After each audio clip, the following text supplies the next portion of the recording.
What is going on, you guys? My name is Jersey-O or Jay, and welcome back to the channel. I hope you're doing wonderful. The folks over at Undead Labs did another live stream yesterday showcasing more Update 19 content. They also had Zoe McClatchy and Brian Giammi on, and they talk loot changes, the new World War II weapons. They even take on a Plague Heart with the nerf version of the Pyro Launcher. Man, oh man, we have a lot on our plate today, and instead of cramming everything into one video, we'll discuss the new weapon pack now, and later today definitely expect another upload. But before we get into the juicy stuff, for anyone that hasn't called in the Wizard Van over the radio, now's a good time to jump on that, because the new Bloodmobile we're getting will not have a bounty tied to it, but instead it'll just take the place of the Wizard Van under the vehicle delivery option through the radio. And also they went on to mention that they can't promise this van will be back anytime soon, so again, whenever you get some free time, definitely hop on that.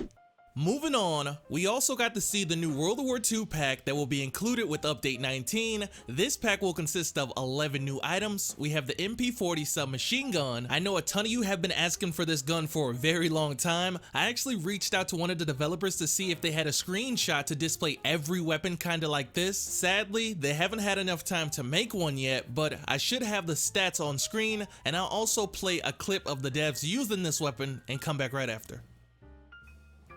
Oh no! Ah! So many zombies! That is a lot of zombies. Luckily, you have a fully automatic, easily controlled assault weapon with you. Yes! Moving on, we got the ceremonial M1A1 Thompson. We actually already had a version of this in the game, but the description for this reads, "This beautiful M1A1 was a gift from a grateful unit to a retiring officer. Despite its ceremonial nature, it's fully functional thanks to the years of loving maintenance." So compared to the other one, this one's a lot cleaner, shinier, and it even has engravings. Let me know below, which one do you prefer? This is what we already had a version of before, right? This is the Thompson, but this one is a, it was commemorative. It was given to a general upon their retirement. So you'll it's see really high quality materials and stuff like that. Next up, we have the OSS Silent Night, which is a 4-pound revolver that has an integrated suppressor and it never jams or break. Now, if you guys remember, we did have the Echo S1 revolver, but that weapon pack is currently retired from the broker. And they also went on to mention that this gun packs a punch, so even if you don't get a headshot, you still have a decent chance of knocking a zombie down. Compared to a lot of our sort of suppressed versions of stuff, this one actually keeps most of the power in the shot. So if you don't manage the headshot, you've still got a decent chance of doing a knockdown with this compared to other integrally suppressed firearm versions.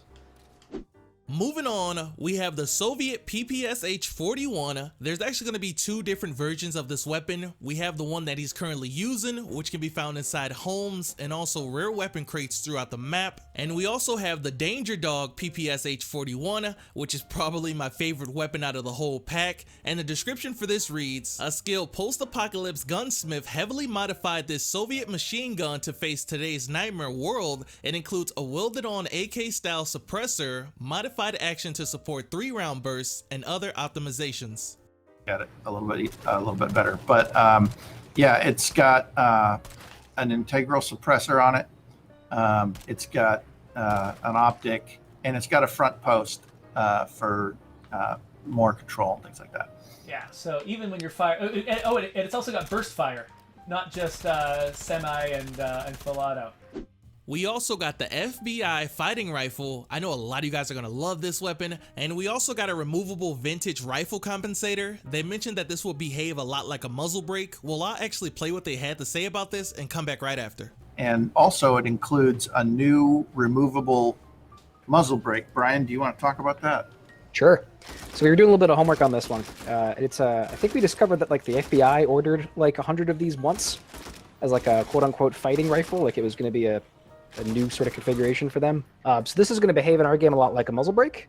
It's a little bit heavier than those, and so it'll give you a little bit more sway on the weapon, but it'll have a lot of the same benefits as a muzzle brake. So it's comparable to a pro brake, although with the tuning on the way it sort of balances out, horizontal recoil is a little more significant, so it'll make your weapon way more consistent.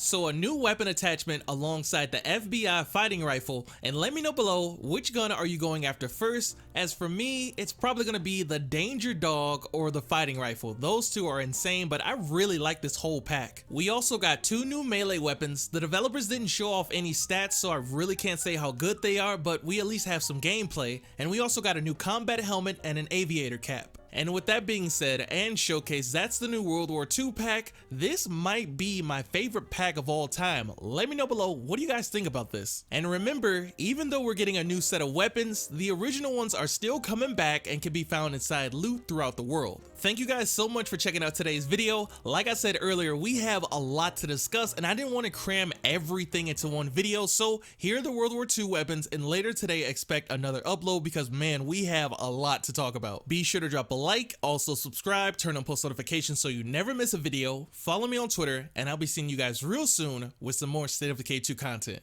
Peace.